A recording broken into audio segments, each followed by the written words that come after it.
Hey there, and welcome back to Cosmic Crypto. In this video, we're going to be talking about Ravencoin, RVN. Let's go.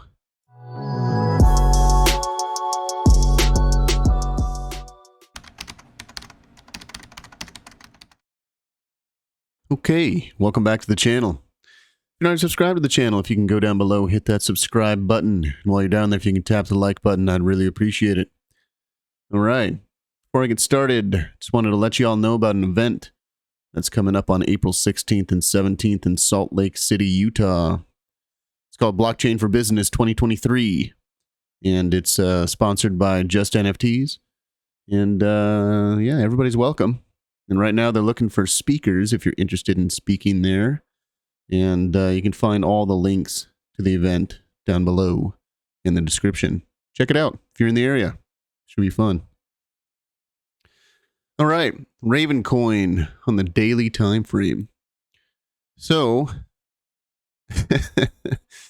this fall right here was kind of actually funny. We came down and we did get right below my pink line there, but then we jumped right back up. But that fall was all based off of the Department of Justice coming out and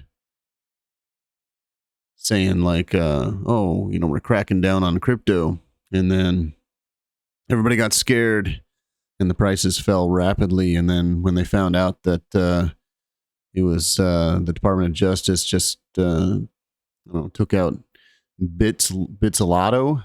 If anybody was using Bitsalato, you should know already that what you're using is Bitsalato. Okay. Anyway, so they found out that it was Bitsalato, I believe, that was doing some shady things, or the people found out that that's what they were talking about, and it was basically a nothing burger. But anyway, it did give us this massive drop here.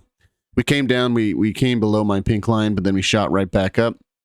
Looking pretty good. It was a nice move for Ravencoin. I think it was one of the highest to bounce off of that terrible news. Went up 18% in a day. On the daily time frame right now. And yeah, so good. We're back above it, and we're trying to make higher highs here. So yeah, as you can see, we do have a lower low, but then we do have a higher high right here. And so let's just see what we can get from this. Let's get the indicators on here. So we had the red dot come here on the trend directional, and then right after people found out it was Bitsalato, they didn't care, and so then we got a green dot. And it was actually really good because on the daily time frame that brought us back down on the RSI to the 50 level. And I kind of feel like we're going to go sideways here now after that 18% move for a little while. We are green on the braid filter on the daily time frame. But let's zoom in a little bit closer now and see if there's anything else going on. 12-hour time frame.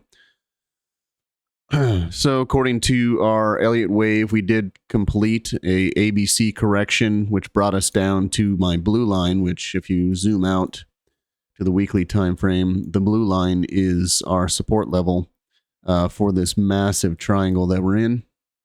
And so on the 12-hour, that was the bottom of the C leg, and usually what happens after the bottom of a C leg is a 1, 2, 3, 4, 5 Elliott wave. And so we actually might have just formed our wave 1 and 2. So if we take our fib from the bottom here to the high over here, we had a perfect fall down to the 382 Fibonacci here. And that, in my opinion, could have been on the 12-hour a wave 1 and 2. And if that's the case, maybe we aren't going to go sideways, because if that is the case, then we're looking at a wave 3 next, and price target for that, if that is the case, is a minimum price target of roughly at the 3-cent area, but most likely coming up to the 3.5-cent area. I do see resistance around that 3-cent area. We do have this cluster right over here. But if we can break through that and then retest it as support, that would be fantastic. That's the next move up. I believe that's also this yellow line here, I believe, is the 618 fib. Let's see.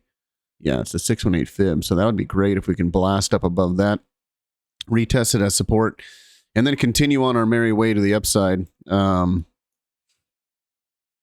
Yeah, so if in fact on this 12-hour that is our 1 and 2 wave, this should actually in the next and okay, so on our extension here, our fib extension, we blasted above the 382 here, and now we're testing the 382 as support. And you know, slowly we can just keep on creeping up here. This is the 12-hour, so it is going to take time. I mean, who knows? We can end up, you know, at this price range, just over 3 cents. Could be into February. Beginning of February, maybe we reach that price target. Since this is the 12-hour, it's going to take time. Let's go down to the 4-hour, see what we got going on. Okay, so the 4-hour, we did just complete an Elliott Wave 5. So we had our 1, 2, 3, 4, and then the 5th wave came up, and now we are in correction. Maybe we could still go higher. Boy, my orange line here really isn't doing anything. So I mean, I don't know. Maybe that just isn't the price isn't really reacting around that point. But right now, after the 5th wave on the 4-hour time frame, we're looking at, if this is the top of the 5th wave, we're looking at an ABC correction of sorts. Probably just bringing us right back down a little ways, but that's just going to be short term. In the long term, I'm hoping that on that 12-hour, we're getting that first wave and second wave completed, and then we can continue on to the upside. That actually lines up perfectly with my breakout target over here, if that were to happen. And let's just say in February, we came and we are right around that 3.5 cent level for this price target. I mean, we're just inching, and then we get a correction, an ABC correction down here to the 3 cent level. I mean, we could be doing something.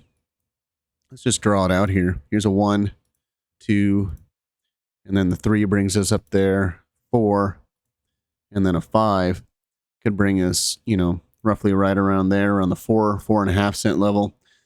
And then we do some kind of an ABC correction down, and then we start our brand new 5 wave, 1, 2, and then we get that 3 blast out of there, 4 come back down to retest, and a 5 to complete the move. These are just random, you know, lines out here. Don't think that this is exactly how it's going to go, but this is just kind of a projection of what could possibly happen to get us to our breakout target around here, around the beginning of April. We could be looking at something like that, but I do believe that we might be hitting our first wave and then even our second wave on the 12-hour, which is good news. So pay attention to that. Right now, yeah, we might just be in correction mode here, sideways mode for a little bit, or we could just blast off. You never know. I mean, in the next couple of days. I do believe that the weekend is coming up here shortly, and prices will probably go sideways, or even if we do get the blast off, then we're going to get a decent correction, or we might just get a correction over the week. Weekends are very tricky. You never know. But also, okay, so on the 4-hour, we are looking at the stochastic about to roll over too, so that is going to possibly bring us back down for that ABC correction. And then maybe next week is when we start our next leg to the upside. So kind of sideways or a little bit downwards correction is what I'm seeing for the next few days. That's pretty much all I got for Ravencoin. We had a great recovery after that Bits Lotto disaster. And we did come down to my price target, just a little bit below it actually. But then we blasted right back up above it. And yeah, if you're interested in checking out this Blockchain for Business 2023, Salt Lake City, Utah, April 16th and 17th. It's sponsored by Just NFTs. I've got some NFTs up there on Ravenist. I believe they're part of Just NFTs. And yeah, you can check those out too. That's in the description below as well.